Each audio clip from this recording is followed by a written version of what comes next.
Because when you bought the business, the assets were 526, now they are 626, so we're going to share a profit. Okay? If it's the other way around, you'd be sharing a loss, and you'd allocate the loss out accordingly. Coming from the left and the right. So, what's the amount of the NCI? 20% of that belongs to the NCI. I have the ability to post that immediately, so let me post that immediately. So, off I go to the NCI. Here is my NCI. I am sure as we go through, there will be an opening balance on captive. So I don't know what that opening balance is at this precise moment in time, but I am just posting from working 8 the share of the post-AC in respect of captive, and the share of the post-AC in respect of captive is 20%, and we've just said it's 20% of 100, and that's the kind of mental maths I like. So that is 20. This means that our retained earnings here are going to be 79. There's no doubt about that. I would go up and down. You could go across. It doesn't matter. And 80% of that goes to working 5, and 80% of that goes to working 6. So we have to make that split in our retained earnings and other components of equity. So let me do the retained earnings first. This is 80% of 79.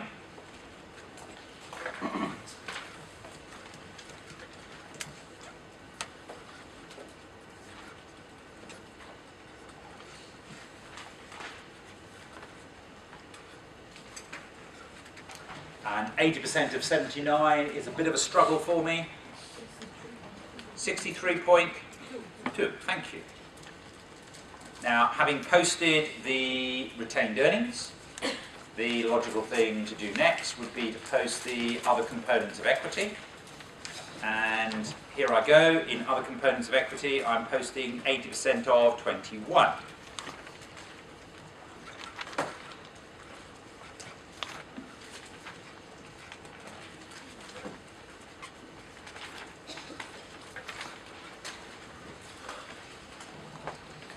% of 21 is 16.8.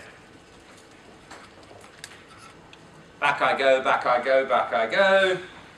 Posted, posted, posted. Yeah, this is a new number. This will appear on the balance sheet. Love it. Yeah, I've sorted out the net assets of captive. I've still got a problem buzzing in the back of my head, but at the moment I've sorted out the net assets of captive. I'm now going to sort out the goodwill of captive, and when I sort out the goodwill of captive, I pick up the fair value of the parent's investment, and I'm happy it's 541. I'm happy it's 541 for 3 reasons. It's the figure in the balance sheet, it's the figure in the question, and it's 477 plus 64. So I don't think there's any doubt that the fair value of the parent's investment is 541.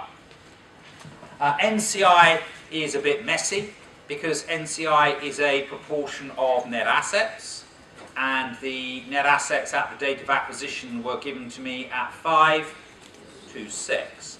So we'll then have the fair value of the net assets being 526. 10% will be 52, so that's 104, it's 105.2. Yeah, 105.2. So if that is 105.2, that presumably can also feed into the NCI.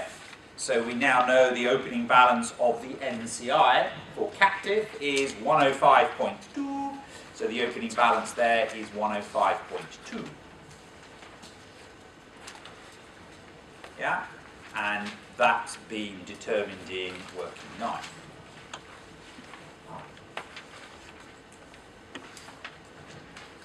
So this gives me the goodwill calculation. This gives me the goodwill calculation. And it's the goodwill that is attributable to the parent company. And it's the goodwill that's attributable to the parent company because the NCI is a proportion of net assets, so goodwill is to the parent company. So the impairment loss here will all be to the parent. This will all be to the parent. This will all be to working 5. Whatever we turn out the impairment loss to be, this will then be the year end. goodwill attributable to the parent is something 0.2. So 541 plus 105 minus 526 gives me a goodwill figure of 120.2 for now, at the date of acquisition.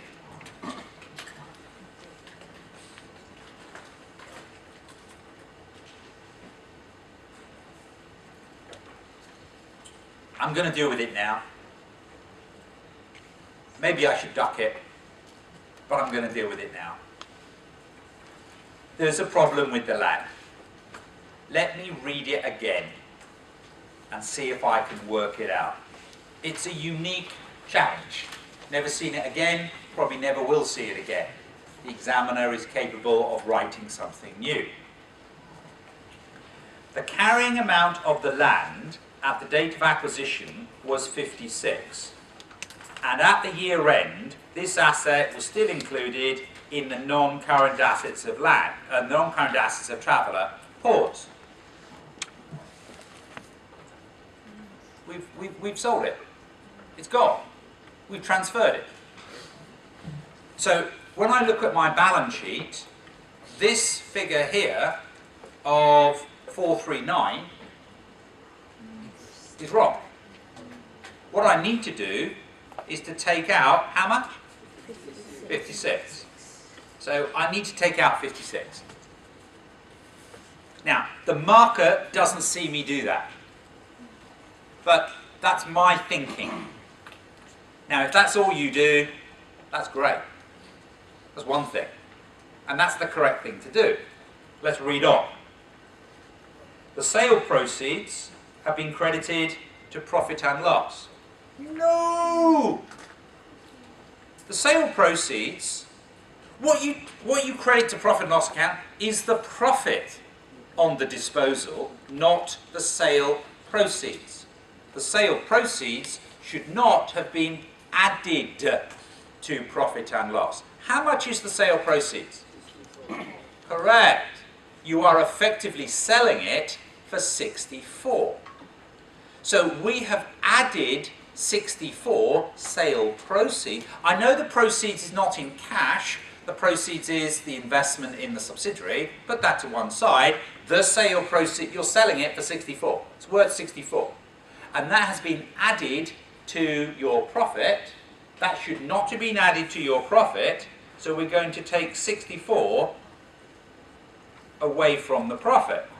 Because the 1,066 includes a 64, which it shouldn't have done. I can't think of anything else to say now. Oh, except the fact that my balance sheet doesn't balance anymore. I mean, if I take 56 away from the top and I take 56 away from the bottom, my balance sheet balances. Yeah, if I do the same top and bottom, it works. And I've got to remove the land, 56, carrying value, that's correct. The sale proceeds should not have been included. The difference is 8. What is that 8? Keep it simple. Keep it simple. I had an asset with a carrying value of 56 and I sold it for 64. So the difference of 8 is it's a profit again. It's a profit, yeah?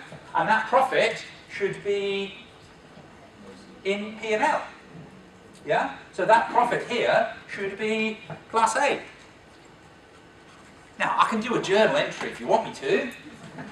You know? It depends how your brain is wired as to what you're doing, but you are crediting the asset, you're crediting the asset, yeah, to get rid of the asset, you're debiting your retained earnings to get rid of the sale proceeds, and then you're crediting the profit, yeah, into retained earnings. But that's it, you know.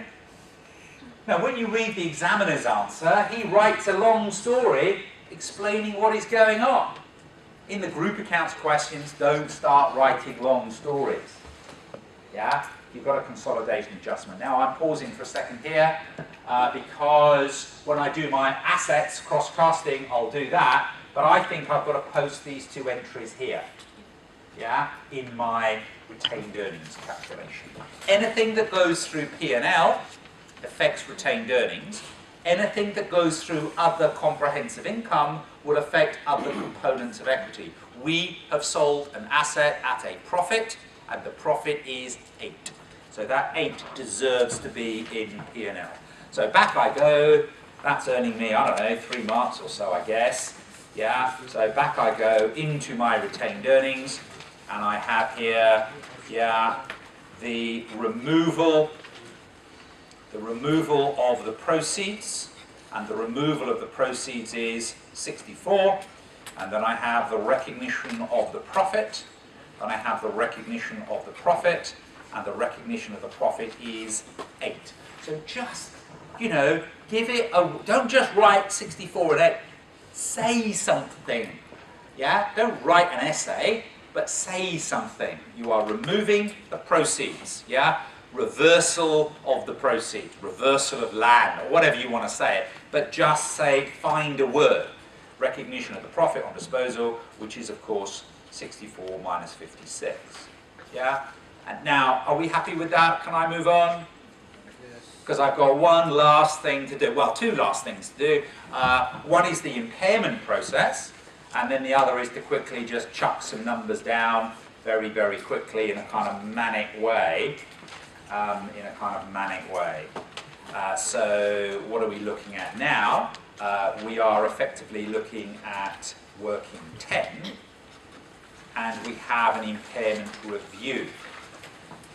Now, I have to be a little bit careful here, because I've got 2 impairment reviews to conduct, and they're both a little bit different from each other. Now, there is no mention of recoverable amount being liabilities or anything stupid like that. Let's do the first one first. Let's do data. And what we can do with data is, when we're doing the impairment review, we're doing the impairment review of the CGU. Impairment tested at the after the additional acquisition, recoverable amount of, and that of captive was. So we're doing data. So we've got the carrying value is the CGU, and the CGU is the sub. So for data, I want my year-end net assets, and I want my full goodwill. So for data, that means going way back into my workings and finding what was, for data, the amount of the net assets. And for data, we came up with year-end net assets of 1089, and we came up with goodwill of 60. So we got there 1149. So an asset, this will be impaired if it exceeds the recoverable amount. Now, I've done something very quick there. Was it full goodwill? Yeah, do we need to gross it up? No, why not? Yeah, because NCI was at fair value. So NCI was at fair value, so goodwill was in full, so I didn't need to gross it up. Yeah? Now, what's the recoverable amount? If you're given a choice, you take the higher number. The recoverable amount of data, we're doing data, the recoverable amount is 1,099. Thank goodness for that. I actually get an impairment loss. How much is the impairment loss? 50. And, you know, it's a sensible amount of an impairment loss. That impairment loss is 50, which means the goodwill on my balance sheet is 10. Because the control-to-control transaction has already taken place, that's what we're told, the split of the impairment loss is 80-20. So back I go into my retained earnings, back I go into my non-controlling interest, and for data, I am processing, yeah, in respect of working 10, yeah, data, the impairment loss, And in the NCI calculation, I'm taking 20% of 50. And 20% of 50 is negative 10. Yeah? Is that right? Yeah, it's a fifth, isn't it? Yeah, so that's negative 10.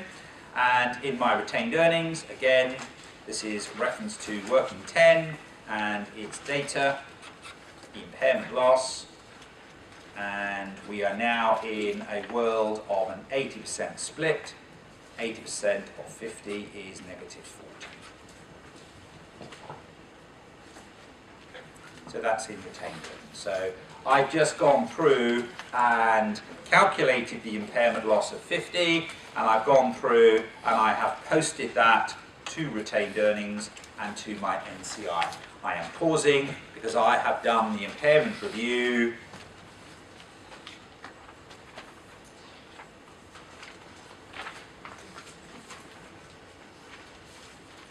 of data. Going, going, going, going, going.